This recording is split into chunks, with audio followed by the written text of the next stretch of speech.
Jemaat yang dikasihi oleh Tuhan Yesus Kristus, Shalom. Kiranya damai sejahtera dari Tuhan Yesus Kristus serta karunia-Nya dalam pemeliharaan iman serta kesehatan senantiasa menyertai Bapak, Ibu, dan Saudara. Saya senantiasa berdoa untuk Bapak, Ibu semua, kiranya senantiasa dalam perlindungan Tuhan dalam situasi yang mungkin menjadikan kita bersama memiliki rasa khawatir dan takut pada saat ini. Namun percaya bahwa Tuhan memampukan kita untuk terus berusaha melindungi diri kita dan sesama kita agar virus COVID Corona ini pandemiknya segera berakhir, dan Tuhan juga memberkati setiap peneliti, tenaga medis untuk segera menemukan obat atau vaksinnya. Dan pada saat ini kita terlebih lagi di situasi yang mungkin membuat kita menjadi khawatir dan takut, justru Tuhan mengajak kita untuk lebih percaya kepada Allah yang membangkitkan. Menjadi tema ibadah kita pada saat ini, percaya Allah yang membangkitkan. Dan pada saat ini situasi karena pandemik virus corona COVID-19 mungkin juga hampir sama seperti situasi bangsa Israel pasca pembuangan. Mereka berkata kepada Tuhan bahwa tulang-tulang mereka sudah kering, mereka sudah habis. Di sana ada keputusasaan, di sana ada rasa sudah tidak ingin bergerak kembali. Rasa sudah tidak ingin berpengharapan kembali. Dan disinilah kemudian Tuhan menubuatkan pemulihan. Sehingga mereka yang dibuang itu, mereka yang disingkirkan itu, mereka yang dikucilkan itu, kemudian dikumpulkan kembali, lalu menjadi bangsa yang boleh tinggal di tanahnya sendiri. Ini kiranya menjadi sebuah refleksi bagi kita, bahwa dalam segala situasi selalu ada pemulihan dari Tuhan. Dalam segala situasi selalu ada kebangkitan yang Tuhan anugerahkan bagi umatnya. Israel sudah mengalaminya. Mereka yang dibuang, kemudian dikumpulkan kembali, bahkan membangun bangsanya kembali, diizinkan untuk tinggal di rumahnya kembali. Dan itu menjadi pengharapan dan refleksi bagi kita di situasi sekarang. Kalau kita amati, kalau kita renungkan situasi sekarang, sudah sangat merubah berbagai macam aspek kehidupan kita. Pandemi corona ini membuat mungkin beberapa di antara kita atau orang di luar sana kehilangan penghasilannya atau berkurang penghasilannya. Begitu juga dengan relasi kita. Ada perubahan di sana. Yang biasanya kita bisa bertegur sapa, bersalaman dengan penuh kasih. Namun saat ini tidak demikian. Namun saat ini kita harus menjaga jarak. Yang kemarin juga sempat diralat oleh WHO, sebenarnya yang tepat bukan social distancing, tetapi yang benar adalah physical distancing. Jadi bukan relasi sosialnya, hubungan sosialnya yang berjarak, tetapi fisiknya yang berjarak. Physical distancing. Fisiknya yang berjarak. Itulah yang menjadi perenungan bagi kita. Saat ini berubah cara kita bersosial. Kita harus berjauhan satu dengan yang lain. Belum lagi persekutuan kita pun berubah. Awalnya kita yang beribadah di gereja, kita harus memanfaatkan teknologi untuk bisa bersama-sama menerima pemeliharaan iman. Dan mungkin perubahan-perubahan yang lain, di mana ada korban dari virus ini yang meninggal. Tentu itu menjadi keprihatinan kita dan doa kita untuk mereka yang menjadi korban, baik yang masih sebagai pasien, kita doakan agar mereka mengalami kesembuhan. Kalau ada yang sudah meninggal, kita doakan keluarganya agar juga benar-benar mengalami penghiburan dari Tuhan. Dalam situasi yang sedemikian ini, kita diajak juga untuk berubah. Kita diajak juga untuk mengalami pembaharuan. kita diajak juga untuk bisa beradaptasi seperti umat Israel. Mereka yang sebelumnya seperti tulang yang kering, tidak punya semangat, tidak mau bergerak, tidak mau move on, tidak mau berpengharapan. Mereka diajak untuk berubah. Ini loh panggilan Tuhan, ini loh nubuat Tuhan. Kalian tulang yang kering akan dibangun kembali menjadi utuh dan bahkan diberikan roh sehingga bisa hidup kembali. Dan ini memberikan pengharapan bagi kita. Bahwa dalam situasi ini mungkin ada di antara kita yang kemudian bosan, kemudian jenuh dengan situasi, kemudian berharap-harap cemas, ini sampai kapan? Apakah korban akan terus berjatuhan? Apakah situasi ini akan terus berlanjut? Apakah suasana ini akan terus terasa seperti ini? Dengan berbagai macam informasi-informasi dari grup, dari WA, dari media sosial yang terkadang belum tentu kebenarannya, sehingga membuat kita semakin bingung, ini mau bagaimana? Apa yang bisa kita kerjakan? Apa yang bisa kita lakukan? Itu yang kemudian menjadi keprihatinan kita. Dan pada saat ini kita diajak untuk mengalami janji Tuhan. Pemulihan dan pembangkitan itu terjadi bagi kita. Di mana seperti di Yeskiel ada perubahan hati dan jiwa dalam nubuat itu. Dari tulang yang kering kemudian memiliki urat, daging, kulit, dan hidup. Artinya ada perubahan hati. Mari kita mulai dari diri kita dulu. Ada perubahan hati kita. Ada perubahan jiwa kita. Yang kemudian mungkin beberapa hari yang lalu, minggu-minggu yang lalu, kita khawatir, kita takut, kita bingung, kita tidak bisa memprediksikan apa yang terjadi. Kita ubah itu semua. Menjadi hati yang lebih bersuka cita. Hati yang tidak takut dan khawatir. Hati yang tidak putus asa.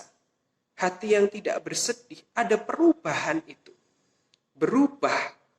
Kita menjadi pribadi yang semakin percaya pada Allah yang membangkitkan. Dan Bapak Ibu yang dikasihi oleh Tuhan Yesus Kristus. Bersyukur sekali nubuat Yeskiel ini kemudian tergenapi dan digenapi oleh Kristus. Apa yang dinubuatkan Yeskiel, pembangkitan umat Israel, dipulihkannya umat-umatnya, kemudian terjadi dan digenapi oleh Kristus. Seperti yang kita baca dalam Yohanes 11 tadi. Bapak Ibu bisa membacanya secara lengkap, ayat 1 sampai dengan 45. Tapi yang ingin saya katakan pada pagi hari ini adalah Kristus menggenapi nubuat pembangkitan dari Yesaya. Kita pun percaya akan pemulihan dan pembangkitan nubuat Yesaya terjadi melalui Kristus yang kita percayai. Selayaknya ketika ia membangkitkan Lazarus. Kita pun juga dibangkitkan dari rasa khawatir kita. Kita pun juga dibangkitkan dari rasa ketakutan kita. Kita pun juga dibangkitkan dari kebingungan kita. Kita pun juga dibangkitkan dari ketidaktahuan kita mau melakukan apa. Buah dari percaya pada Allah yang membangkitkan adalah ada perubahan dari hati yang khawatir menjadi hati yang damai sejahtera. Dari hati yang takut menjadi hati yang nyaman. Dari tulang yang kering menjadi berdaging, berkulit, dan hidup. Itu adalah buah dari kepercayaan kita pada Allah yang membangkitkan. Dan kemudian kita juga percaya pembangkitan itu, pemulihan itu juga akan terjadi bukan hanya dalam hati kita, tetapi dalam lingkup kehidupan bangsa ini dan bahkan dunia seutuhnya. Kita percaya bahwa situasi ini akan selesai, akan berakhir.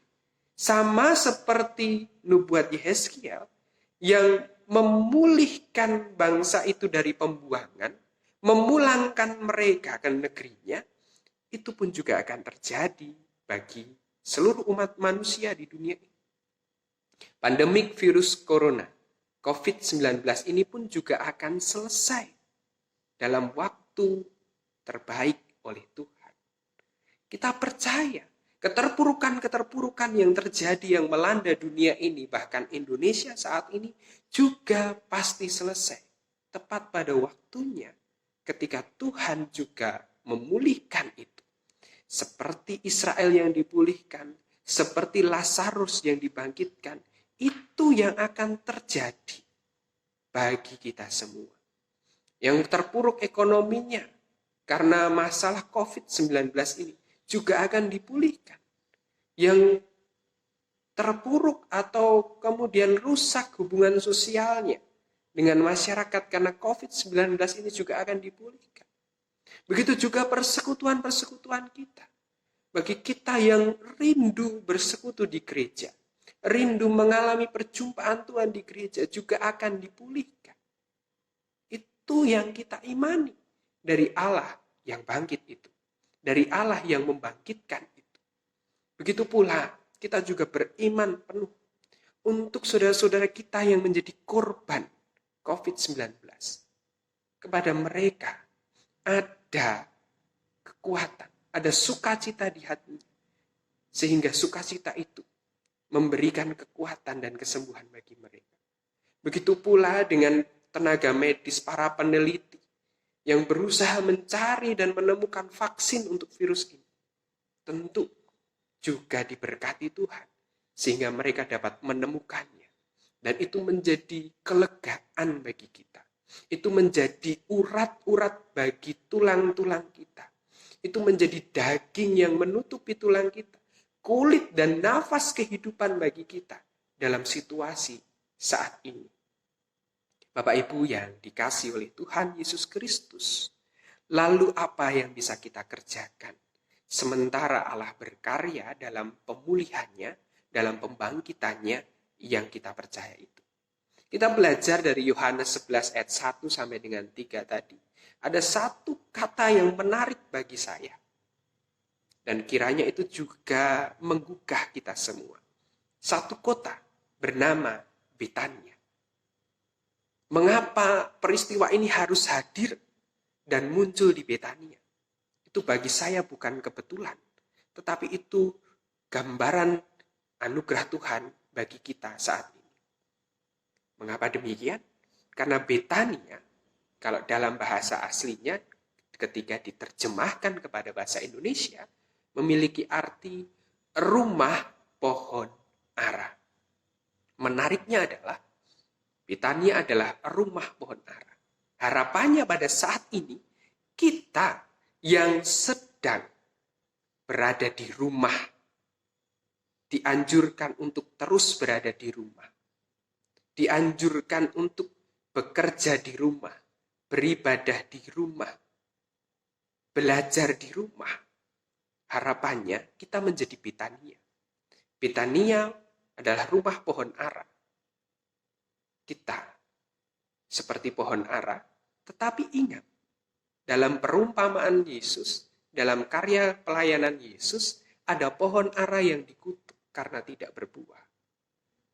Dan ketika Kristus memakai Betania ini, menjadi refleksi kita semua. Harapannya, ketika kita meskipun sedang berada di rumah, kita harus di rumah, belajar di rumah, beribadah di rumah, bekerja di rumah. Tetapi kita bukan menjadi pohon ara yang dikutuk Tuhan. Tetapi justru menjadi pohon ara yang berbuah. Pohon ara yang berbuah. Karena kita adalah rumah pohon ara. Keluarga kita adalah rumah pohon ara. Sehingga kita harapannya adalah bukan rumah yang dikutuk pohon aranya, tetapi rumah yang berbuah pohon aranya. Dan ketika Yesus datang, ia melihat buah itu. Apa yang menjadi buah dalam situasi yang sekarang yang bisa kita kerjakan? Kita menjadi penebar sukacita, penebar kasih, penebar pengampunan, penebar perhatian penebar banyak hal kebajikan, selalu menyebarkan semangat, menyebarkan pengharapan, menyebarkan kekuatan, menyebarkan penguatan iman dan pengharapan. Itu adalah buah dari rumah pohon ara yang harus kita kerjakan di rumah kita masing-masing. Untuk keluarga kita, untuk jemaat, untuk warga sekitar, untuk anggota grup kita. Kita bukan menjadi orang-orang yang justru tidak berbuah, tidak melakukan apa-apa di rumah. Tapi kita bisa berkreasi secara kreatif untuk orang lain. Berbuah bagi orang lain. Mengerjakan sesuatu yang berguna di rumah bagi orang lain. Dan ini adalah cara kita untuk menjadi Betania. Rumah pohon ara yang tidak dikutuk Tuhan, tetapi diberkati Tuhan. Dan Bapak Ibu yang dikasihi oleh Tuhan Yesus Kristus, mari kita berkreasi di rumah kita masing-masing. Kita menciptakan suasana penuh sukacita, membagikannya. Perhatian, cinta kasih kita bagikan sebagai buah kita. Itu adalah wujud nyata kita yang percaya kepada Allah yang membangkitkan.